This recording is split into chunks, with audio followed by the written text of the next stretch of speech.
is Satan in a costume of a pastor. It's disgusting. I just hope he gets what he deserves. And as I stated before, I hope God does not have mercy on John's soul. This is Strickjavar Floyd Strickland, a former pastor who faced charges connected with prostitution. You in the county of Kalamazoo, state of Michigan, between the months of January 2018 and June 1st of 2018. Yes.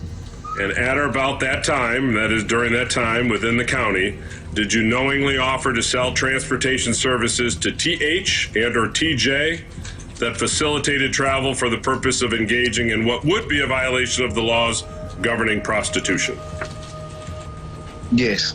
The charges brought against him were undeniably grave, involving multiple counts of third-degree sexual assault, child sexually abusive activity, and human trafficking of a minor for commercial sexual activity.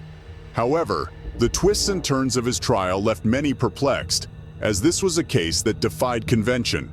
During the sentencing, Strickland boldly proclaimed his innocence, asserting that the accusations leveled against him were part of a larger conspiracy aimed at removing him from his esteemed position. Most of this propaganda has been launched by my relationship as the president of the NAACP here in Kalamazoo. This was a witch hunt and a lynching from the beginning. Citing a litany of organizations and individuals, he accused members of the Democratic Party, the prosecutor's office, the NAACP, and even members of the Second Baptist Church of colluding against him. In a stunning display of audacity, Strickland even mocked the plea deal offered by the prosecution, expressing disbelief that they believed they could have secured a conviction. Though the prosecutor and his office have got a substantial deal in me being able to take this plea, because I do not feel that they would have prevailed at trial, and I do not believe that the facts were on their side. Despite his vehement proclamations of innocence, Strickland ultimately chose to plead guilty to a single felony count of facilitation of travel services for purposes of prostitution. The plea deal left many with mixed emotions, including the defendant himself. Strickland openly criticized the agreement, questioning the fairness of a one-year jail sentence without the requirement to register as a sex offender or serve probation. He argued that justice had not been adequately served for the victims involved. However, it wasn't just the defendant who found fault with the proceedings. Strickland lambasted the prosecutor's office for what he perceived as a lack of integrity, accusing them of merely feigning advocacy for the victims. It was a striking contrast to the perspective of Kalamazoo County Assistant Prosecutor Kristen Mertens Carlin, who acknowledged that the plea agreement might not have been ideal, but aimed to avoid subjecting the victims to further trauma in a public court setting. When it came time for Judge Paul Bridenstine to deliver the sentence, he chose to honor the plea agreement. Strickland was ultimately sentenced to a relatively lenient 12-month term in the Kalamazoo County Jail, foregoing the usual requirement to register as a sex offender or serve probation. This is John White, and he committed a crime so disgusting its details might be disturbing to a regular human being. Satan in a costume of a pastor. White, disguised as a pastor, faced charges for the brutal murder of Rebecca Gay, the 24-year-old daughter of his fiancée. The charges against him included open murder and first-degree premeditated murder, indicating the gravity of his heinous actions. The 55-year-old ex-convict, who shamelessly claimed to be a pastor, chose to plead guilty to second-degree murder as a habitual offender, marking his third offense. Disturbing police reports revealed the chilling details of White's meticulously planned and executed murder, driven by his sick and twisted sexual fantasies. He admitted to consuming several beers before brutally attacking Gay, repeatedly striking her head with a mallet, and ultimately strangling her with a zip tie. In a disturbing revelation, White confessed to being uncertain if he fulfilled his depraved fantasy of engaging in sexual acts with her lifeless body. After disposing of Gay's lifeless body, White callously returned to her home, where he callously dressed her 3-year-old son in his Halloween costume. Later, without a shred of humanity, he dropped the innocent child off with his father, fully aware of the horrifying truth regarding the fate of the boy's mother. White's actions were chillingly calculated, demonstrating a complete absence of remorse for the victim or anyone else affected by his abominable crime. Despite his supposed affiliation as a pastor with ties to the church community, White displayed a disturbing lack of remorse. The shocking case sent shockwaves through his small congregation, consisting of a mere 14 members. Donna Houghton, a church elder involved in the decision to hire White as the pastor 3 years prior, expressed profound disbelief at the disturbing allegations. While White had seemingly embraced religion and appeared to have turned his life around after prior offenses, it was revealed that he had a dark history of violence. In 1981, he received a mere probation sentence for the horrifying acts of choking and stabbing a 17-year-old girl. Just before White's sentencing, Rebecca Gay's devastated mother addressed the court, expressing her anguish and emphasizing the utter absence of remorse exhibited by the heartless perpetrator. Is not capable of feeling love or remorse. Your choices have made you what you are. Anyone who can scheme, plan, and carry out such a horrible act deserves to spend the rest of their life in jail. White's disturbing absence of remorse during the investigation came as no shock, given his history of attempting to evade accountability by pleading insanity in a previous case. As a result, he was handed a lengthy prison sentence of 56 years. However, the darkness within him proved too overwhelming to bear, and just a few months into his incarceration, White chose the path of cowardice and took his own life. As I stated before, I hope God does not have mercy on John's soul. This is Michael Moeller, a former youth pastor at the First United Methodist Church in Troy, who faced the consequences of his actions in court. He was charged with felony sexual battery due to his involvement with a minor. The case exposed a troubling breach of trust within the religious community, evoking disgust from the congregation and the public. It's disgusting. I just hope he gets what he deserves. Moeller reportedly began a mentorship relationship with the victim after she sought his advice at church. Their contact turned sexual, happening at his home. The allegations emerged in February 2013, leading to his dismissal from the church. During the trial, Moeller claimed no harmful intentions toward the girl, her family, or the church, expressing remorse and promising not to repeat such behavior. Those that I hurt, it was never my intention to cause harm to her or her family. Prosecutor Tony Kendall pushed for prison time, emphasizing the victim's severe psychological harm and presenting evidence of grooming through text messages. Judge Christopher G. acknowledged the gravity of Moeller's inappropriate actions and his awareness of them. However, the court encountered an obstacle when the victim withdrew from the case, raising concerns of external pressures potentially affecting her decision, as expressed by Kendall. And I don't want to lay all the blame on her. In talking with her from time to time, it was my impression that she was getting a lot of pressure from church members and other people related to the church. Despite claims made by Pastor David Lacron that there was no knowledge of pressure on the victim not to testify, conflicting viewpoints complicated the legal proceedings. Due to these circumstances, Moeller's defense team reached a plea deal with the prosecution, resulting in an amended charge of aggravated assault. As part of the agreement, Moeller gave up his ministerial licenses. The revised charge helped him avoid being subjected to sex offender registration, which would have been a consequence of the initial charge. I truly know that this was a mistake that I made, and I can't take it back.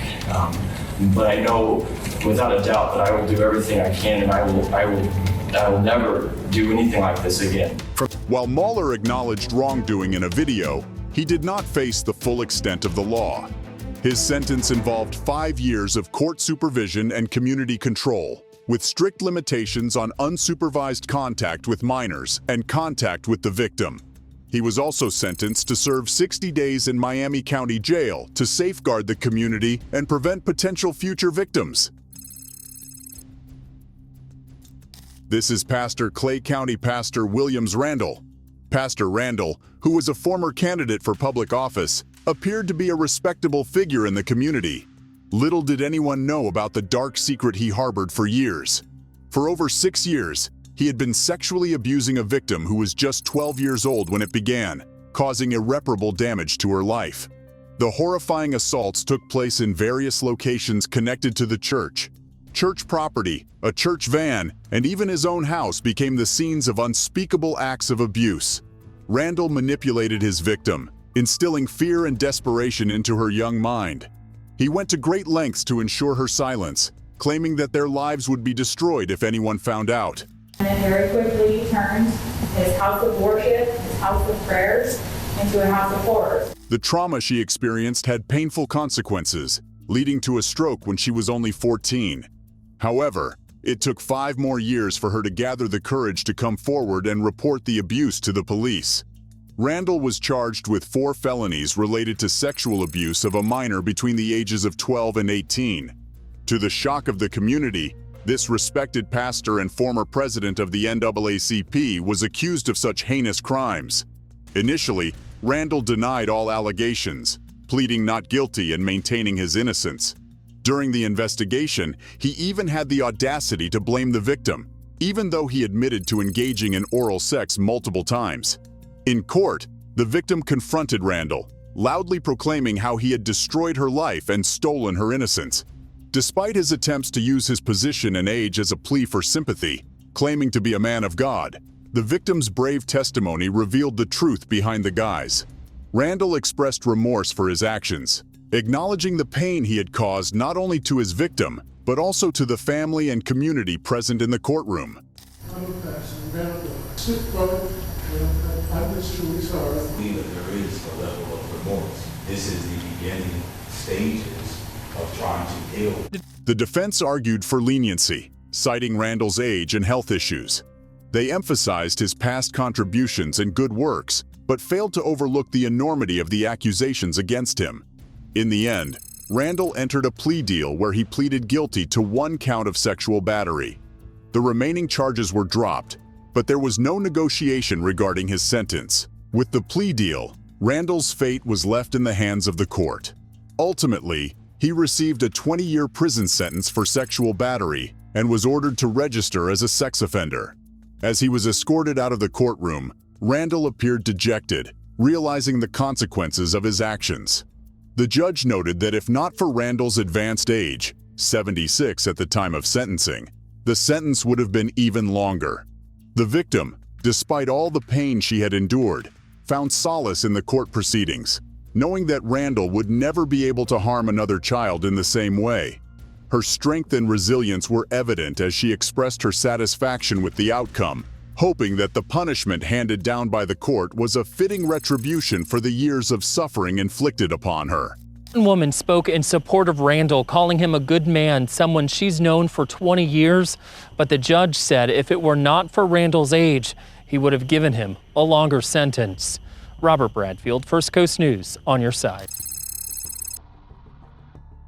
This is Ohio pastor Anthony Haynes, who committed horrifying acts of assault against a teenage girl from 2014 to 2017. These acts took place in the Greater Life Church in Toledo. Haynes would pay the victim off and warn her to stay silent after each assault, fearing the consequences for his family. However, justice was served in the end. Haynes was arrested and charged with several crimes, including sex trafficking of a minor, child exploitation, and obstruction of a sex trafficking investigation. He pleaded for mercy, but was rejected by the judge. It's important to note that Haynes was not the only perpetrator in this ordeal. 2 other pastors, Kenneth Butler and Cordell Jenkins, were also involved, all victimizing Tanesha Temple. Tanesha believed no one would believe her story because of Haynes's position as a pastor, leading her to suffer in silence. This serves as a powerful reminder of the abuse and injustice that can occur within places of worship, highlighting the importance of speaking up against such heinous acts. And say that he was going to be my protector and stuff. So I did end up living with the pastor and his family. Every day coming home just expecting that I'm just going to have sex with him and anybody else that he threw my way. Anthony Haynes refused to acknowledge his guilt, despite the overwhelming evidence stacked against him. Although he never explicitly denied his actions, he repeatedly proclaimed, "I'm not a pervert, I'm not a pervert," as he pleaded for mercy.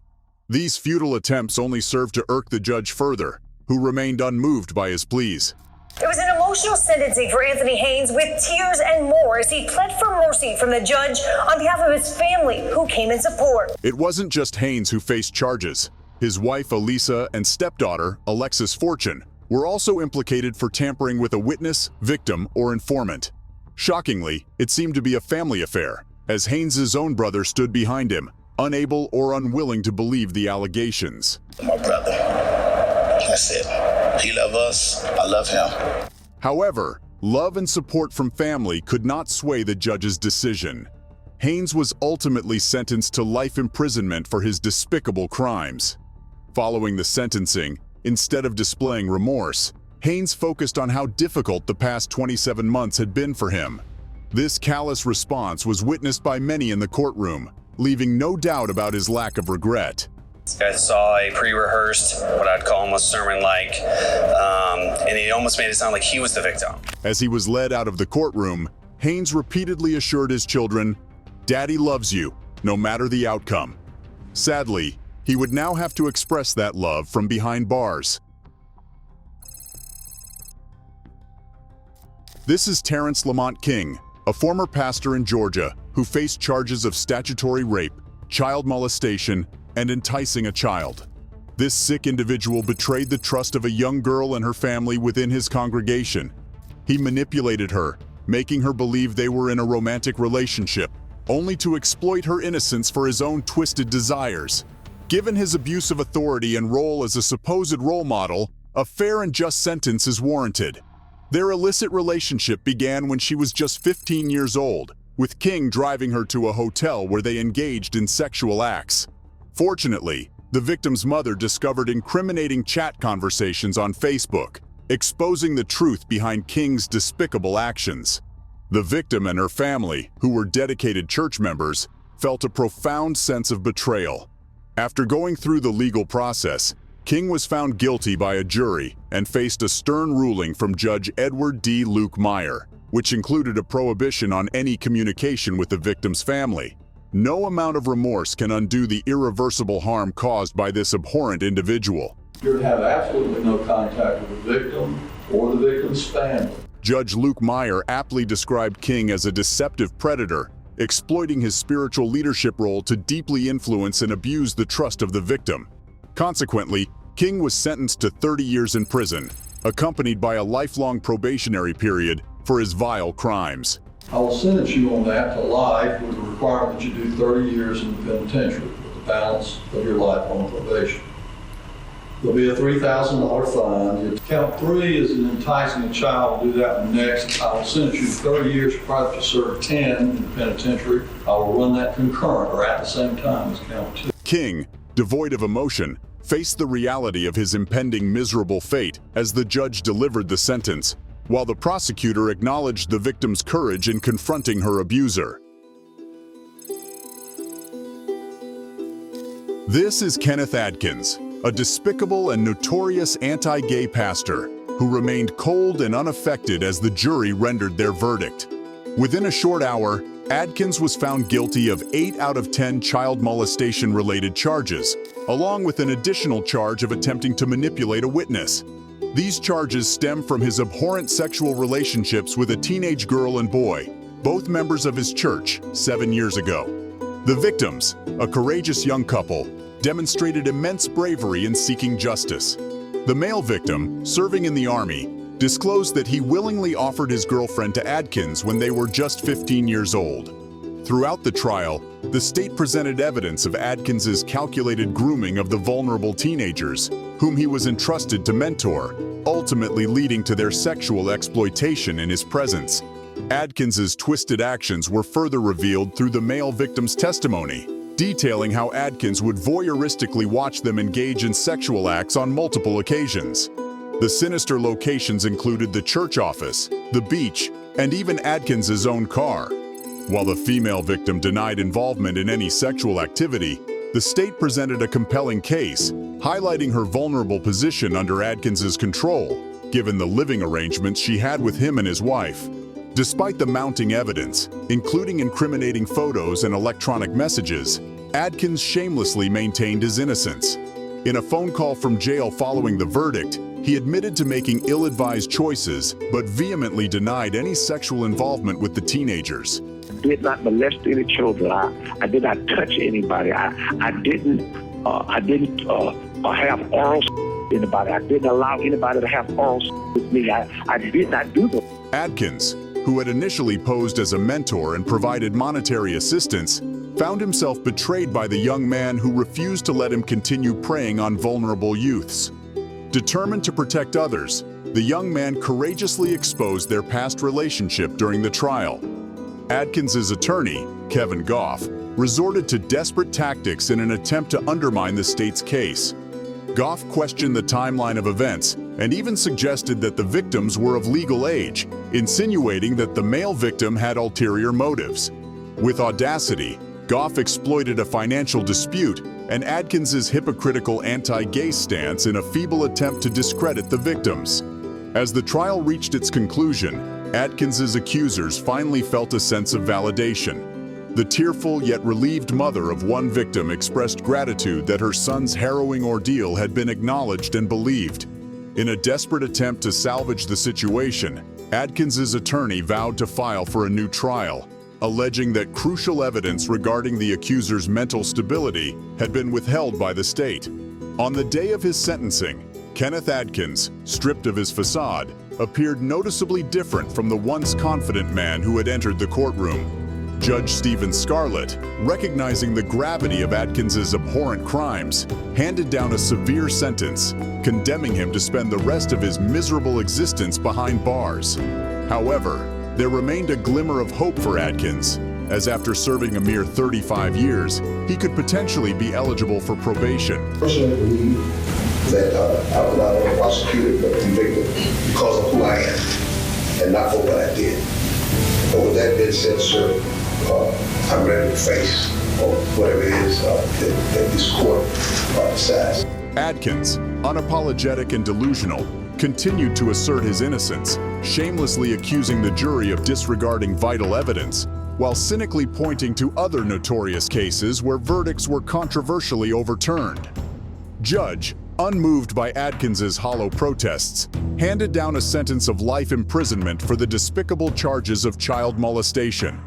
With a cruel twist of fate, Adkins would likely spend the remainder of his wretched existence confined behind prison bars, with only the faint hope of parole after serving a mere 35 years.